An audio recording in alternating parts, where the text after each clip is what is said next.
Hello guys, today we are going to talk about again this certificate of eligibility.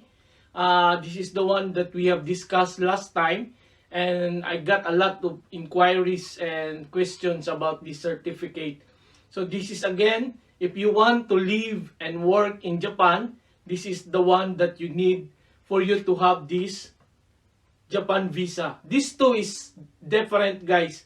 So many are confused about this one. This is not your visa yet. This is your requirements to get your Japanese visa. So let's talk more about the certificate of eligibility. This is just a piece of paper. I already submitted the original one. And yes, it looks like this one. It's a small yellow paper.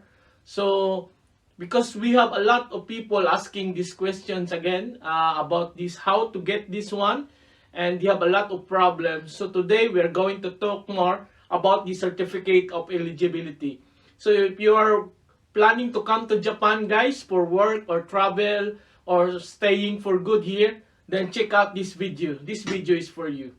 One thing very important regarding the certificate of eligibility, this certificate expires only 3 months. So be mindful with that one. By the time you receive this one from the approval date, please remember it only valid for 3 months. So once you receive this one, you remember that you will process now your Japan visa. And once you have your Japanese visa, there is another expiry date there. That is not the one that you need to consider. You will need to consider the 3 months expiry for this one, the certificate of eligibility. So once you travel to Japan, make sure that this still valid within 3 months, because if you do that one, then this already expires and you land in the immigration in Japan, then you will have a very headache. You will have a lot of questions in the immigration why you come to Japan and this is already expired. It's not your Japanese visa, the certificate of eligibility. So make sure always, guys, when you travel to Japan, this certificate is still valid within 3 months. So let me explain more about the certificate of eligibility so everybody will know and understand this one. So here, the certificate of eligibility for Japan is a document you have to get before you can apply for a long-term Japan visa, such as work visa, student visa, or marriage visa. So guys, this certificate, if you want to come to Japan for work, student visa, or getting married, or simply living with your parents or relatives here, then you need to process the certificate of eligibility. We are talking about here long-term staying in Japan. So that is why you need this certificate. And please take note this, guys. However, it is the immigration services in Japan who issue certificates of eligibility. So you need a sponsor or a proxy in Japan to handle the applications on your behalf. So many people are asking me, can they process the certificate of eligibility by themselves? Yes, if you are in Japan, but if you are outside from Japan, you're living outside in Japan, then you cannot process this one. You need to have somebody, a proxy or a sponsor in your behalf to process the certificate of eligibility. So that, guys, is very important. So many people asking me that one. So please take note that one, that you cannot process this by yourself if you are not in Japan. So only those people that in Japan can process this certificate. So that's very important, that you need to have a sponsor, an employee, or from the schools, or from your parents, relatives, or friends who can able to process this one in your behalf. So that is very important, and please take note with that one. So let's continue. Okay. The purpose of the Japan Certificate of Eligibility is to facilitate the visa application process. It serves as the approval from the Japanese Immigration Services that you meet the entry requirements as set by the Japanese government. As such, the Certificate of Eligibility for Japan is not the same as a visa. It is merely a prerequisite before you apply for a Japan visa. Again guys, as I have said, this certificate of eligibility is not your visa. This is only the requirements to get a visa. So the good thing for this one, once you have this one, the certificate of eligibility, it's very easy to get a visa because the Japan immigration has already checked your all your documents, entry permits going to Japan. So it's very easy to get the Japanese visa approval. So please take note that one guys, because again, so many are confused and saying that this is now their visa. No, this is not yet your visa. This is only the certificate, the requirements to get a visa in Japan. Okay? So I hope that is clear. So let's proceed. Since you need to have the certificate of eligibility before you apply for a visa and enter Japan, you must have someone who is already in Japan submit the application for you. This could be, so guys, these are the people who can process your certificate of eligibility in your behalf. Number one is your employer. If you will apply for a Japan work visa. So if you are applying for job in Japan and you have already an employer, so your employer can apply for your COE here in Japan. So yeah, this is the first person that can able to help you with this COE application. Number two is your school.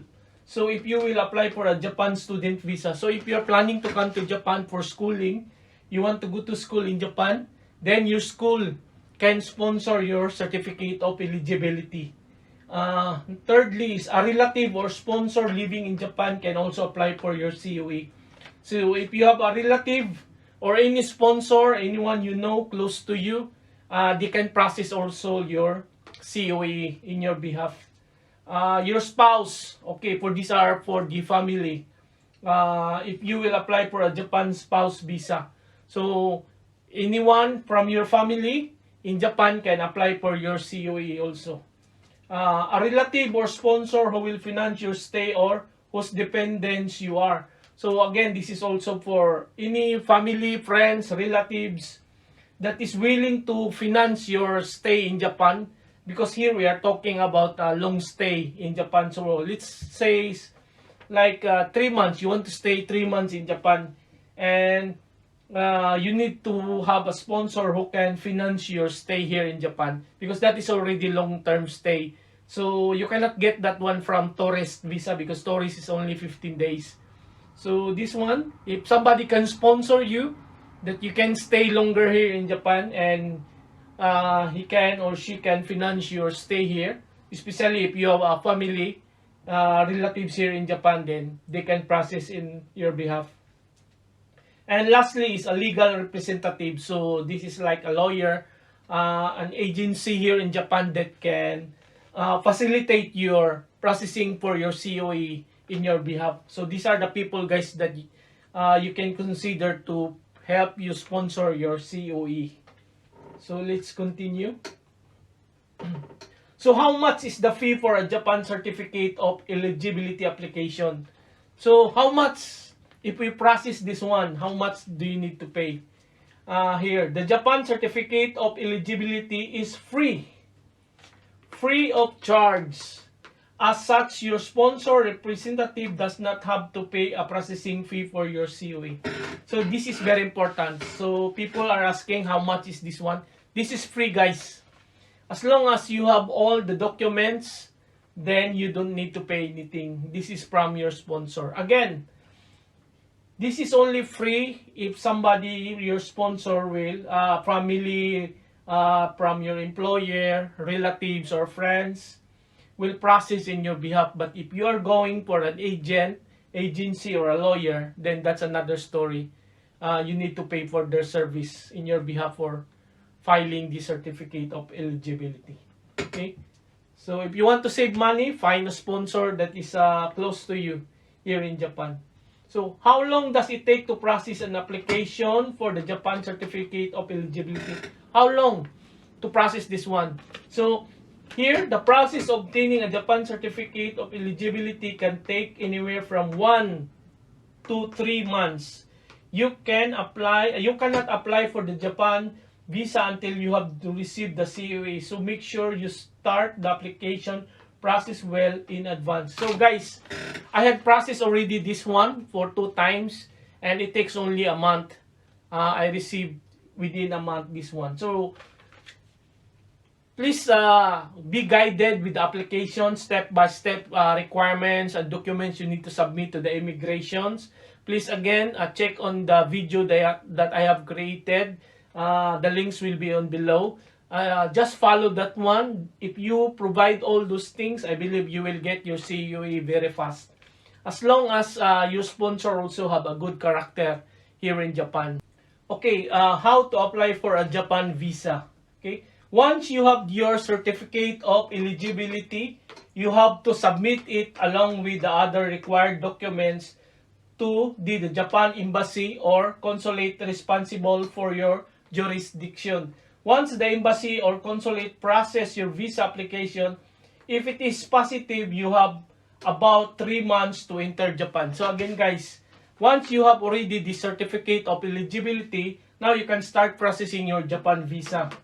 So here, if everything is okay, along with just very few requirements, because you have already this one, you have a lot of documents already, proof when you receive this one. So this one is not so much requirements. So once you process this one and it has been approved, remember this guys. If it is positive, you have about 3 months to enter Japan. So please remember, this is only valid for 3 months. Your COE is only 3 months. Please enter Japan within 3 months, or else you will have really a problem with this one. If you are already coming more than 3 months. So that is not good. So let's continue. So the Japan landing permit. Once you get the visa and arrive in Japan, the immigration officers at the point of entry will review the visa, and if they consider you meet the entry requirements, they will give you your landing permit. If you have a single entry visa, it will become invalid once you get the landing permit. Whereas a multiple entry visa with a longer validity remains valid even after you get the landing permit.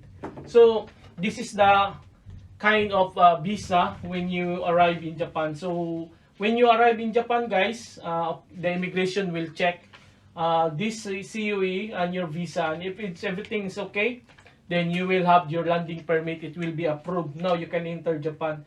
Again, there is called here, something mentioned here, single entry visa.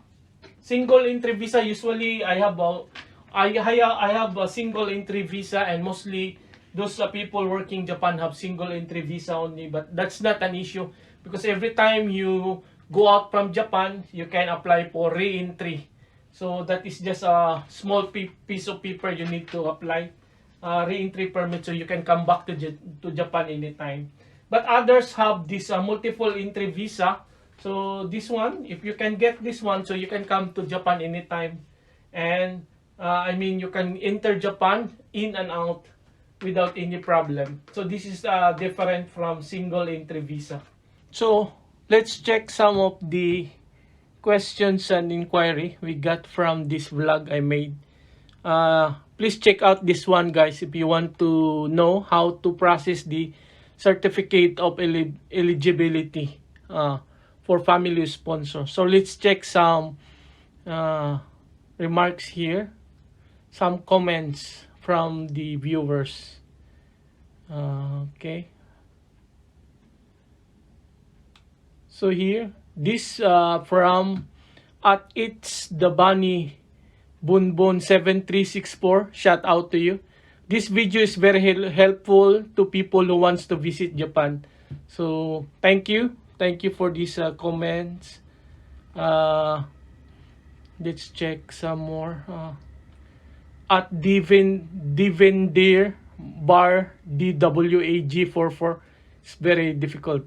So what date did you fill up the application form? You can fill up anytime that you are planning to come to Japan. Can we fill out date within 3 months? Yes, that's not a problem. That is just an expectation, and your calculation date. What date was written on the COE? Same as 1. Yes. Don't worry about the date because that is only your expectation that you will arrive in Japan. So you can put that one any date because once it is a process, your COE and your visa in Japan is the one that you need to worry for the date of entry. It's not this one. This is for only for the application. So give 3 months is okay. Give a time of 3 months. That is okay. Prior to your planned departure to Japan. Can we check COE status online? So no, this one you cannot check this online. You need to wait for the immigration embassy to reply to you regarding your application. They will send it to you. If they have questions, then they will send a letter also to you. So just wait for it. Okay, understand. Thank you for sharing this video. So yeah, at Mousy Love Reading 5109. Thank you. At Life Found Happiness, Japan is beautiful. Thanks for this video. Thank you also. Thank you for sharing at Jenny Torpis 341. Let's check. At Joyo Soryo 8767. Shout out to you. Thank you for the information, sir. Just want to ask po if you have an idea on how to process apply for certificate of eligibility for direct hired Filipino employer with Japanese husband. They are my employer 5 years ago here in Philippines. Thank you. Okay, you want to have apply for certificate of eligibility and direct hired Filipino employer with Japanese husband. If you have a Japanese husband, then you don't need any other sponsor. It's your Japanese husband can process your COE direct to Japan. Even you come as a spouse or family visa, then you don't need anyone to sponsor. It's your husband can do that one for you. Then if you have an employer in Japan, then they can process it for you. It's free. So you don't need, this one is not so much issue. It can be processed by your employer or your by husband. At Nirax ZXETTRI 8674. The video is really helpful. Have a question regarding COE of Sapporo Immigrations. What would be the chances for coming COE if the officer asks for further documentation in the process? This one is, it depends on the immigration requirements. If you have another documents that they need for you to submit, then you need to submit that one. Then probably that can take up to 6 months or even more. It depends. If your documents are verified and approved, then you can have your COE. That's why very, very important is from the time you process your COE, please submit all the needed documents so you don't need to wait longer. A lot of people are waiting for more than 3 months because there are so many pending documents. So guys, thank you for watching this vlog. I hope I'm able to help you with some informations regarding the certificate of eligibility. So if you're planning to come to Japan, process all those I have mentioned, all the documents, please submit it. And one day you will be able to come here in Japan. So thank you so much guys for watching. Subscribe and like this channel, The Wanderer of Japan. This is Ken. Thank you so much guys. God bless you all.